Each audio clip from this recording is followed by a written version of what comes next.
வாக்குறுதி என்னாச்சு? ஸ்டாலினே ஸ்டாலினே, முதலமைச்சர் ஸ்டாலினே, நம்பி ஓட்டு போட்ட மக்களுக்கு கைதா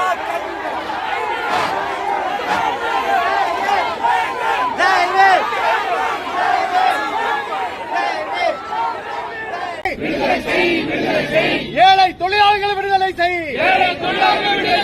தமிழக அரசே, தமிழக அரசே, விடுதலை செய், விடுதலை செய், தொழிலாளிகளை விடுதலை செய். Hi hello friends, welcome back to road side Ambanis. எல்லாம் தமிழக வெற்றி கழகத்தோடருக்கும் பொதுமக்களாக்கி அனைவருக்கும் வணக்கத்தை தெரிவிச்சுக்கிறேன். ஒரு முக்கியமான நோட்டுன்னு சொல்ல முடியாது, முக்கியமான பதிவு தான், ரொம்ப முக்கியமான பதிவு. காவல்துறை உங்கள் நண்பன் நீங்கள் சொல்லி எல்லாருமே கேட்டிருப்பீங்க. ஆமாங்க, 100% உண்மைதான். காவல்துறை உங்கள் நண்பன் தான். உங்கள் நண்பன் மீன்ஸ் நம்ம நண்பன் கிடையாதுங்க, தமிழக அரசு, முத்துவேல் கருணாநிதி ஸ்டாலின் ஆகிய அவர்களோட நண்பர்கள். காவல்துறை இப்போ அப்படி தான் இயங்கிட்டுருக்கு. ஸோ நேற்று நைட்லேருந்து ஃபேஸ்புக் திறந்தாலும் சரி, நம்ம ட்விட்டர் எக்ஸ்தலம் திறந்தாலும் சரி, இன்ஸ்டாகிராம் திறந்தாலும் சரி, ஃபுல் அண்ட் ஃபுல் தூய்மை பணியாளர்களோட வீடியோஸ் தான் பார்த்திங்கன்னா அவ்வளோ கிளிப்பிங்ஸ் வந்துட்டுருக்கு. ஸோ அதை பற்றி நம்ம 2-3 நாளாக பார்த்திங்கன்னா வீடியோஸ் போட்டுட்ருக்கோம். போராட்டம் ஆரம்பிச்சதுலேருந்து அவங்களோட கோரிக்கைகளாக இருக்கட்டும், நம்ம விஜயனை மீட் பண்ணதாக இருக்கட்டும், அதை பற்றி பேக் டு பேக் நம்ம பேசிகிட்ருக்கோம். நேற்று ஒரு கசப்பான விஷயம் நடந்திருக்கு. இன்ன வரைக்கும் இந்த நிமிஷம் இந்த வீடியோ நீங்கள் பார்க்குற வரைக்கும் நிஜமாகவே ஒரு கசப்பான அனுபவம் பார்த்திங்கன்னா தமிழகத்தில் நடந்துகிட்ருக்கு. ஸோ அதை பற்றி தான் வீடியோ. வாங்க வீடியோக்குள்ளே போகலாம்.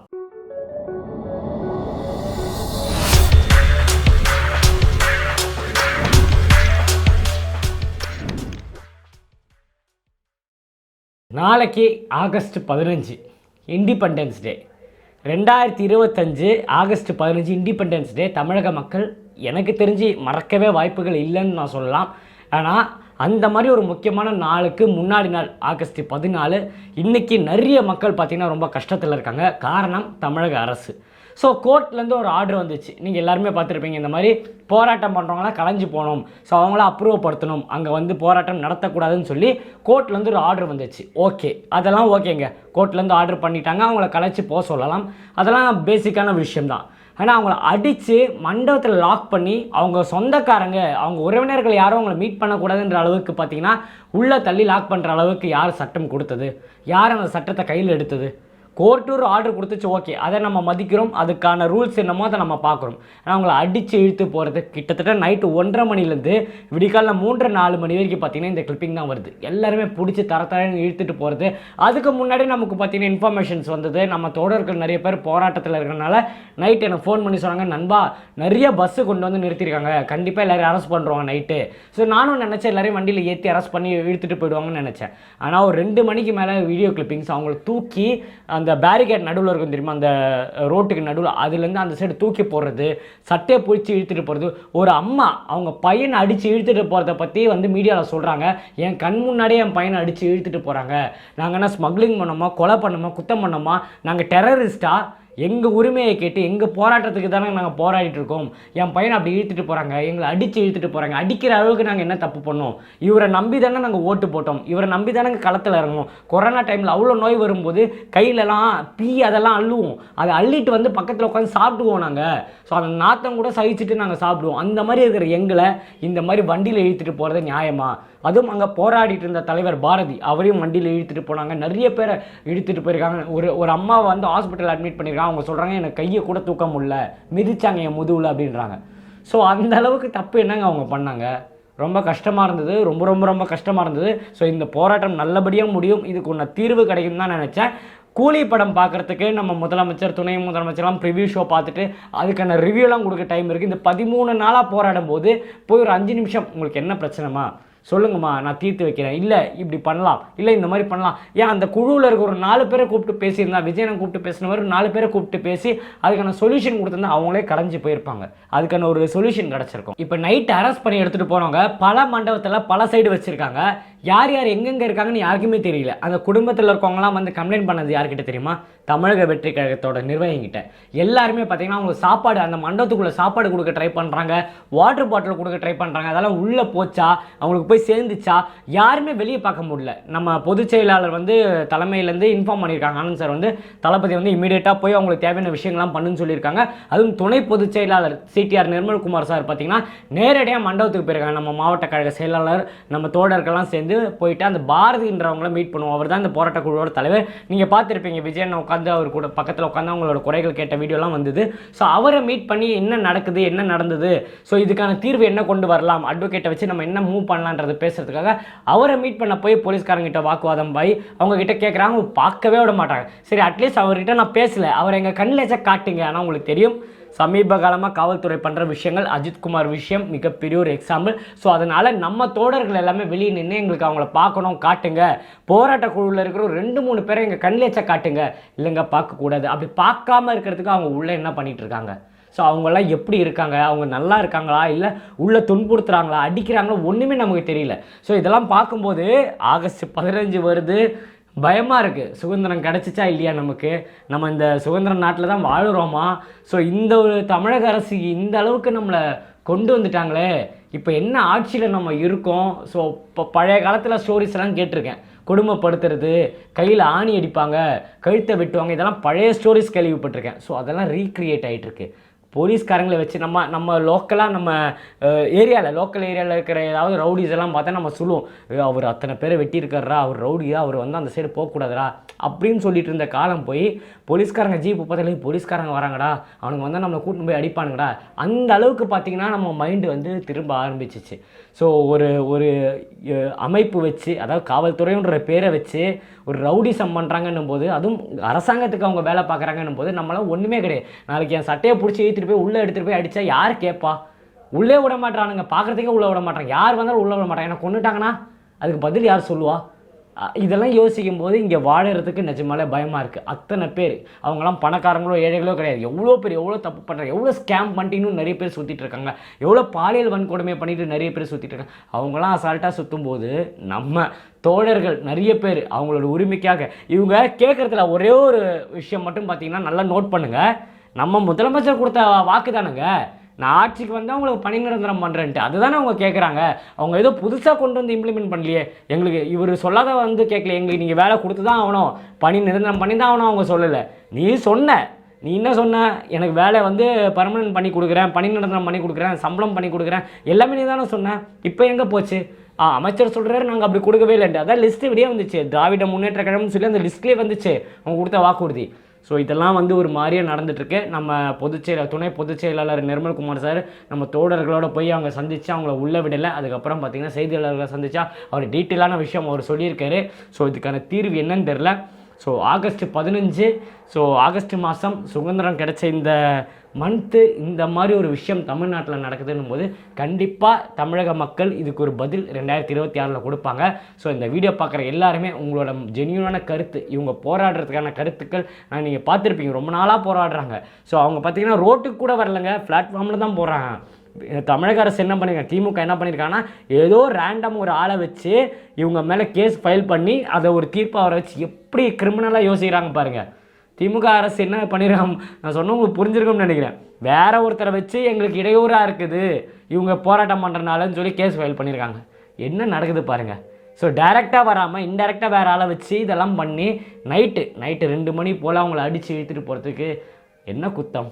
அவங்க யாரும் டெரரிஸ்ட் கிடையாதுங்க, யாரும் வெளி மாநிலத்தில் இருந்தவங்க கிடையாது. நம்ம ஊரில் நமக்காக வேலை செஞ்ச கொரோனாவில் நமக்காக இறங்கினவங்க இப்போ ஏதோ ஒரு மண்டபத்துக்குள்ளே யாருமே தெரியாமல் ஒரு பையன் வந்து கேட்குறானே, எங்கள் அம்மா எங்கே இருக்காங்கன்னு தெரியல, போராட்டத்தில் தான் இருந்தாங்க, எந்த மண்டபத்தில் வச்சுருக்காங்கன்னு தெரியல, நானும் எல்லா மண்டபத்துலேயும் போய் பார்த்துட்டேன், உள்ளே போய் எங்களால் பார்க்க முடியல. ஒருத்தவங்க கையை உடச்சி பேட்டி கொடுக்குறாங்க, எனக்கு நான் குப்பாலும் போது எனக்கு கை அடிபட்டுச்சு. ஒவ்வொருத்தரோட மனநிலை பார்க்கும்போது ரொம்ப கஷ்டமாக இருந்தது. ஸோ இதை நைட்லேருந்து பார்த்து நிஜமாலே ஒரு மிகப்பெரிய லெவலில் மன உளைச்சலில் இருக்கேன். ஸோ உங்ககிட்ட இதை ஷேர் பண்ணணும்னு நினச்சேன். இன்ன வரைக்கும் இவ்வளோ நாள் நீங்கள் பார்த்துருப்பீங்க எத்தனை கட்சிகள் வந்து உட்காந்தாங்க அவங்க கூட, நானும் உங்களுக்கு சப்போர்ட் பண்ணுறேன், நானும் போராட்டத்தில் கலந்து எத்தனை கட்சிக்காரங்க வந்தாங்க, அவங்களாம் எங்கே போனாங்க? அவங்க கூட இப்போ இருக்கிறது ஒரே ஒரு கட்சி, தமிழக வெற்றி கழகம். இதை மக்கள் எல்லாருமே பார்க்கணும். போராட்டத்தில் அரெஸ்டான 2-3 பேரில் இதுக்கு முன்னாடி அரெஸ்ட் ஆனதில் 4 மாவட்ட செயலாளர் தமிழக வெற்றி கழகத்தை சேர்ந்தவங்க. நேற்று நைட் அரெஸ்ட் பண்ணதில் நம்ம கட்சியை சேர்ந்தவர் நிறைய பேரை பார்த்தீங்கன்னா அரெஸ்ட் பண்ணியிருக்காங்க. தூய்மை பணியாளர்களோட அந்த துப்புரவு பணியாளர்களோட சேர்த்து நம்ம கழக தோழர்களும் இப்போ ஏதோ மண்டபத்தில் எங்கெங்கேயோ இருக்கிறாங்க. ஸோ முடிஞ்ச அளவுக்கு நம்ம அதை போராடுவோம், சட்ட ரீதியாகவே போராடுவோம். கோர்ட்டு கொடுத்ததை இப்போவும் சொல்கிறோம், கோர்ட்டு கொடுத்ததை நாங்கள் ஏற்றுக்கிறோம், அவங்க சொன்ன விஷயத்தை ஏற்றுக்கிறோம். அதுக்கு என்ன பதிலோ நாங்கள் அதை கொடுக்க தயாராக இருக்கோம். அடித்து இழுத்துட்டு போனதும் வன்கொடுமை பண்ணதும் அவங்கள யாரையும் பார்க்க விடாமல் அவங்க குடும்பத்துக்கே அவங்க தொடர்பு கொள்ள முடியாமல் அவங்கள அடைச்சி வச்சிருக்கிறது மிகப்பெரிய ஒரு தவறான விஷயம். நேஷ்னல் மீடியா லெவலில் காரி துப்புறாங்க திமுக அரசை. ஸோ இதுக்கு இந்த அளவுக்கு கொண்டு விட்டதுக்கு முதலமைச்சர் கண்டிப்பாக பதில் சொல்லி ஆகணும். 2026 தமிழக மக்கள் இதுக்கு ஒரு மிகப்பெரிய லெவலில் ஒரு முற்றுப்புள்ளி. 2026 மட்டும் இல்லைங்க, நீங்கள் இன்றைக்கி பண்ண இந்த விஷயத்துக்கு இனிமேல் எந்த காலத்துக்கும் திமுக வந்து ஆட்சிக்கு வராதுன்றதை இந்த நேரத்தில் தெரியப்படுத்திக்கிறேன். ஸோ உயிர் உள்ளவரை தமிழக வெற்றி கழகத்தை பற்றியும் தலைவர் தளபதியை பற்றியும் தூய்மை பணியாளர்களுக்கும் உறுதுணையாக நாங்கள் எப்போவுமே நிற்போம்னு சொல்லி இந்த வீடியோ முடிச்சுக்கிறேன். இன்னும் நிறைய வீடியோவில் சந்திப்போங்க. ஸ்டார்ட் டேக்கர் பாபாய், நான் உங்கள் ஏஜே. நன்றி.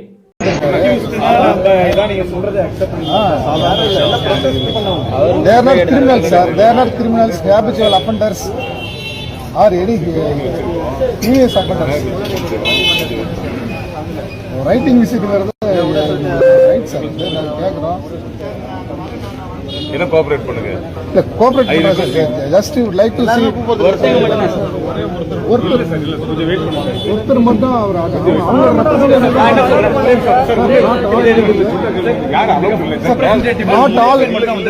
Not all people sir. அவங்களோட ரெப்ரசன்டேட்டிவ் எங்க ரெப்ரசன்டேட்டிவ் பாக்குறாங்க, அவ்வளவுதான். அது மட்டும் அரேஞ்ச் பாரதி அவரை மட்டும் வர சொல்லுங்க சார். பாரதி அவரை மட்டும் வர சொல்லுங்க சார். அவர் இல்லைங்க சார். நான் பாரதி சார் பாரதி இருக்காரா இல்லையா? பாரதி இல்லையா சார்? ஒண்ணு இல்ல ஒரு ஆர்கியூமெண்ட் நடந்துட்டு இருக்கு. பாரதி இருக்காரு இல்ல இருக்கட்டும். என்ன சார் இல்ல அப்ப என்ன சார் சொல்றது இல்ல. Video understand your situation. நாங்க கேக்குற ஒரே ரிக்வெஸ்ட் என்ன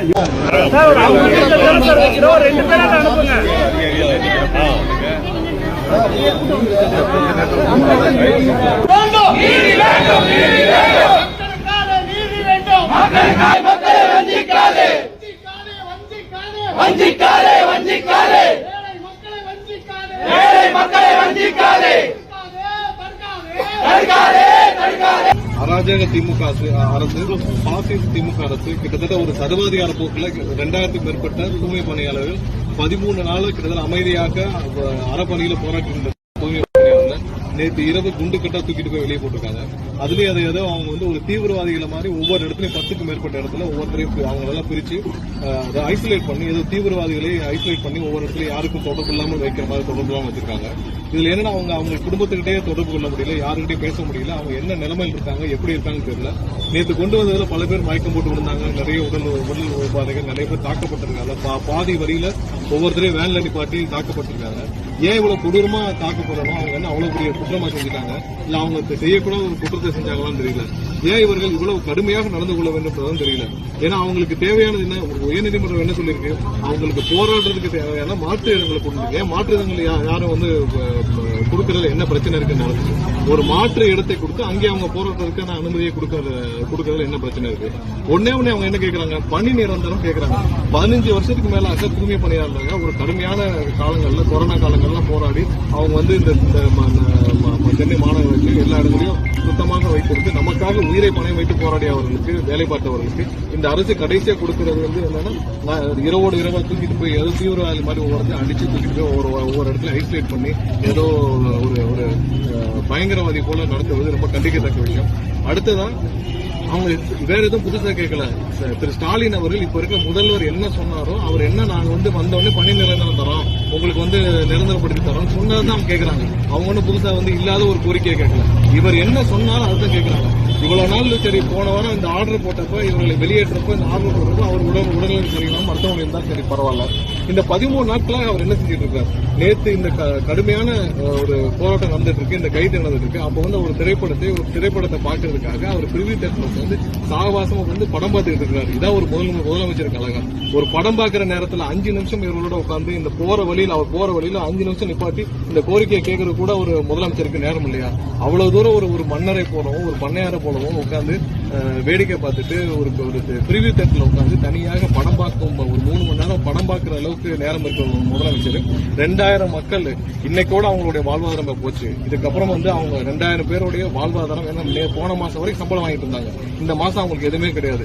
இவங்க அடுத்த வேலை உணவுக்கு கஷ்டப்பட போற 2000 குடும்பங்களை பத்தி ஒரு நிமிஷம் கூட சிந்திக்க முடியாத ஒரு முதல்வர், இப்படி ஒரு அராஜகம், இப்படி ஒரு சர்வாதிகார போக்கு இதுவரை இந்த நாடு பார்த்ததில்லை. இதுக்கு கடுமையாக தண்டனை மக்கள் வழங்குவாங்க. இப்ப நான் இங்க வந்து திரு பாரதி அவர்கள், வழக்கறிஞர் பாரதி அவர்கள் இங்கதான் காவலில் வைக்கப்பட்டுள்ளார்.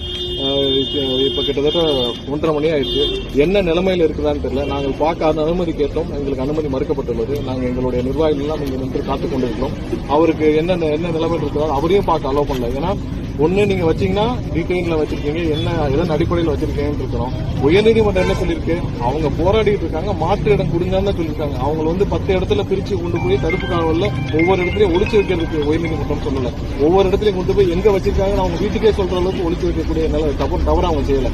அவங்க என்ன ஒரு சாதாரண அடிப்படை கூலி வேலை, தினமும் அவங்களுடைய உணவுக்கு சாப்பாடு கஷ்டப்படுற ஒரு வேலையை வந்து கொடுங்கன்னு சொல்றதுக்கு போராடிட்டு இருக்காங்க. வாழ்வாதாரத்துக்கு போராடுற மக்களை நீங்க கொண்டு வந்து தெருவா அடைச்சு வச்சீங்கன்னா என்ன நியாயம் இது?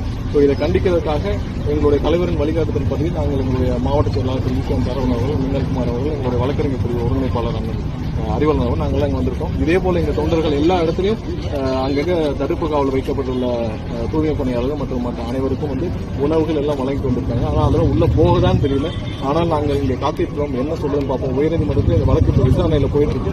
ஸோ எங்களுக்கு இதுவரைக்கும் அனுமதி வழங்கப்படவில்லை. நாங்கள் இதுவரைக்கும் போராடி கேட்டு பார்த்துட்டோம். ஆனால் நாங்கள் காத்திருப்போம், உயர்நீதிமன்றம் என்ன சொல்லுதுன்னு காத்திருப்போம். ஆனால் இந்த அராஜக போக்கு, இந்த அரசு செய்யும் அனைத்து அராஜக போக்கும் கண்டிக்கப்பட வேண்டும். கடைசியா இப்ப கொஞ்ச நேரத்துக்கு முன்னாடி தொழில்துறை அமைச்சர் பினான்ஸ் மினிஸ்டர் சொல்லியிருக்கிறாரு. அதாவது என்னன்னா இவர்களுடைய இந்த பணி நிரந்தரம் வந்து கோர்ட்ல பெண்டிங் இருக்குன்னு சொல்லி திரு தங்கம் தென்னரசு சொல்லியிருக்காரு. இதுல என்ன அவருக்கு புரிஞ்சு பேசுறாரு? அவர் அமைச்சரா இல்ல அவர் இதுக்கு மேலே படிச்சிருக்கிறாரா இல்ல அவர் ஏதாவது செஞ்சிருக்கிறாரா? அந்த அமைச்சர் வேலையில என்னன்னா அவருக்கு தெரியுமான்னு தெரியல. பணி நிரந்தரம் அரசு செஞ்சிருச்சுன்னு சொல்லிட்டா இந்த வழக்கு ஆட்டோமேட்டிக்கா வாபஸ் வரப்படும். இவர்களும் வாபஸ் வாங்கிடுவாங்க. அரசு இந்த வழக்கு நடத்த வேண்டிய அவசியம் இல்லை. வழக்கு பெண்டிங் இருக்கு, அதனால நான் பணி நிரந்தரம் பத்தி பேச மாட்டேன் தங்கம் தென்னரசு சொல்லியிருக்கிறதா செய்தி பார்த்தேன். இது ரொம்ப தவறான ஒரு செய்தி. ஏன்னா பணி நிரந்தரம் நீங்க பண்ணிட்டீங்கன்னா கேஸ் ஆட்டோமேட்டிக்கா வாபஸ் வாங்கிடுவாங்க. அப்புறம் இந்த கேஸ் நீங்க நடத்திட்டு இருக்க போறீங்க. அதை சொல்லி ஒரு சப்ப காரணம் யாரோ போட்ட கேஸை போட்டு காரணம் காட்டி பணி நிரந்தரத்துக்காக நாங்கள் வந்து இந்த நிரந்தரத்தை பண்ண முடியாதுன்னு சொல்லியிருக்கிறார்.